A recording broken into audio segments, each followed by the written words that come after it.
are talking about vector operations. So before we were going from magnitude and direction to x and y to magnitude and direction. And so now we're taking all of these vector things and we're going to use them together to add and subtract and use some other things.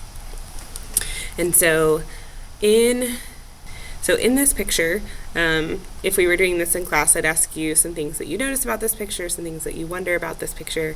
But what ultimately I'm trying to get you to see is that this vector and this vector are end to end. And so this is kind of a visual of what's happening when we add vectors together. And so this vector here is a 3, 4 vector. We've gone 3 to the right and 4 up. And this one has gone 3 to the right and 2 down. And so what we call the resultant vector, or kind of the answer vector, the result, goes from 6 and then 2.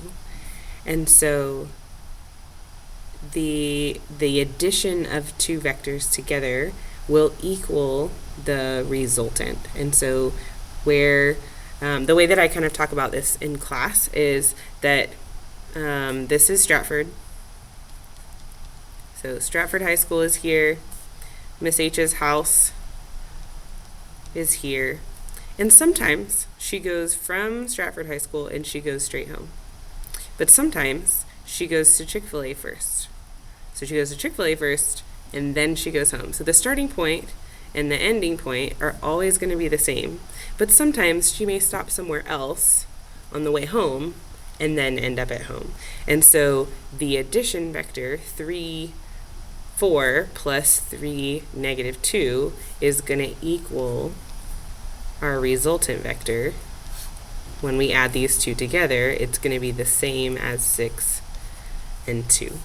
And so it's just a visual of what's happening here. So as we're adding vectors together, we put them end to end. So instead of going back to the beginning, I'm going to draw my vector, and then from there I'm going to draw my next vector, because it's the motion that we care about with vectors rather than a specific location.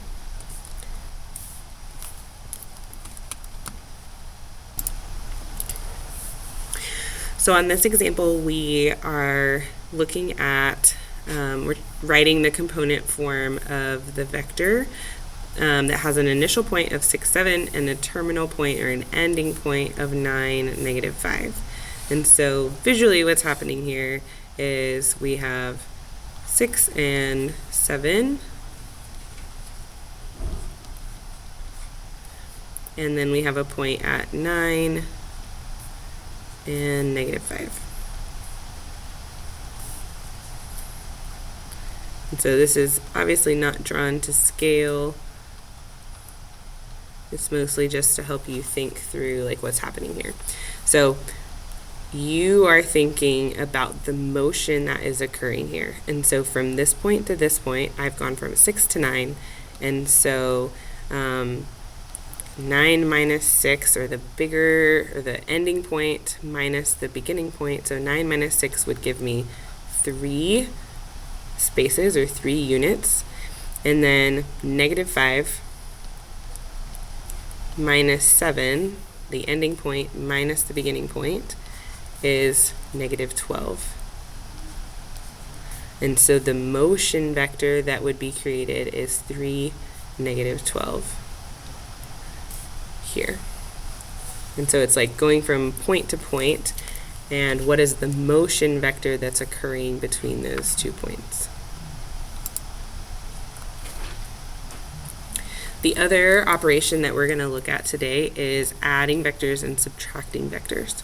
And so the way I like to write these is in component form. So even though I've given it to you in linear combination form, we can write it as a component form.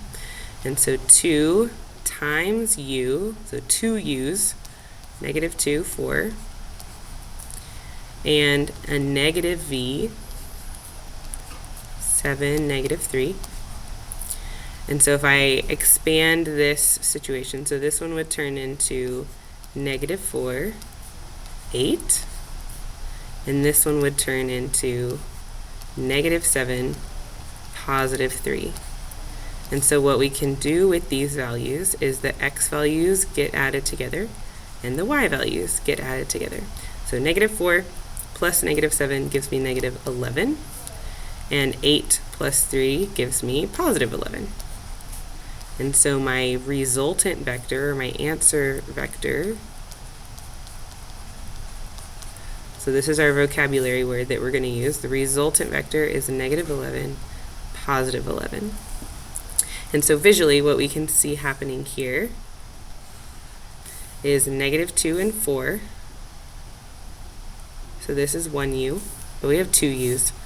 And so then I'm going to go -2 and 4 again. So u and then another u, end to end, like we drew at the very beginning. And then v would be 7, -3, but instead of going +7 and -3, we're actually going the opposite direction. So -7, +3, which would go this way, and so this is what we would call -v, and so my end result vector would be -11, +11 for the final resultant vector. And so visually that's kind of what's happening here. Miss H went to Chick-fil-A, then she went home, or she went straight home. And those are kind of our two options.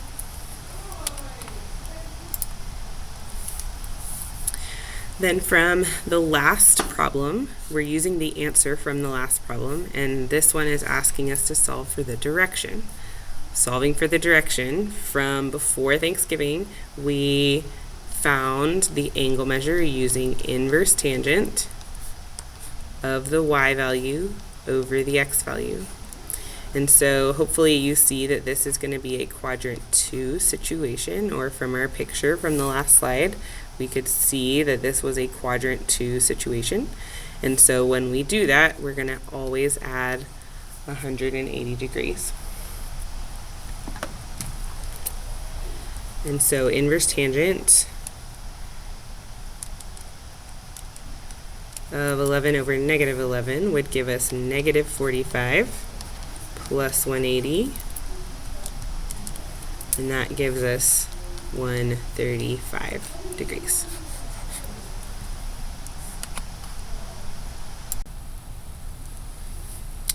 And so our last example for today is the magnitude. Remember, this notation means magnitude of vector v.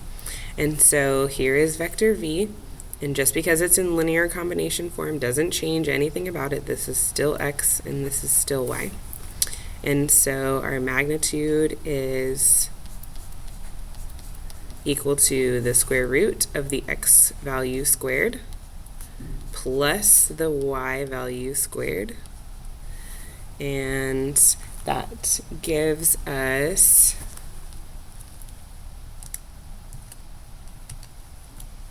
(58) square rooted into the square root of 58